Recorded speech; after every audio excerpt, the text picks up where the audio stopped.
Next I want to add a heat-seeking fireball missile, and if it gets me, it'll explode and I'll lose a life. Let's add that in.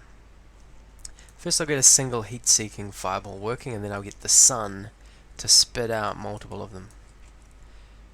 So we'll find our fireball object. That one's nice and big. I think that one will work pretty well. We also want it to spawn smoke, so make sure you put a smoke particle somewhere in as well. So let's add a script to our fireball. How do we want it to work? Well, we want it to be heat seeking, so it's going to try to chase after the player. So number one, when the level starts, it needs to identify who the player is. It'll do this.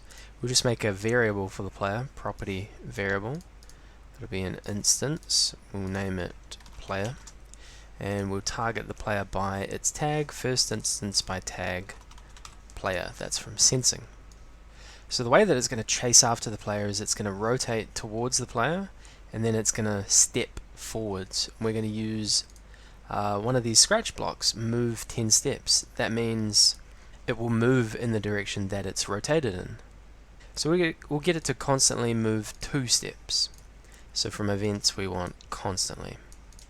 Now at the moment it's just rotated 0 degrees, so moving 2 steps it'll just keep moving towards the right. But we want it to rotate towards the player, so it's facing the player.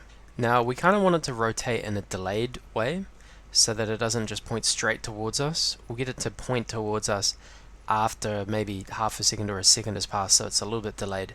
But for now we'll just make sure it does rotate towards us, so we'll go do the fancy stuff later. From transform we want to constantly set its rotation, so set where is that? Set rotation of myself to, now we want it to rotate in the angle towards the player. The block that we want for this is from sensing, down the very bottom, angle from a point to another point.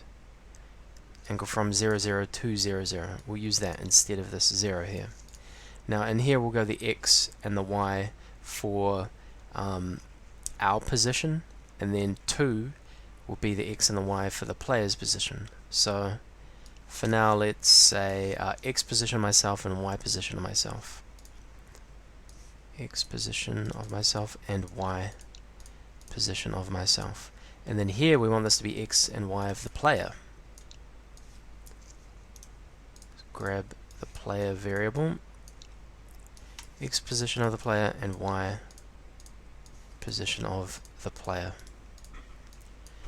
Okay, pretty long block, but that's what we want it to be doing. Let's test it out real quick, make sure that it moves towards us. Save this as heat-seeking fireball.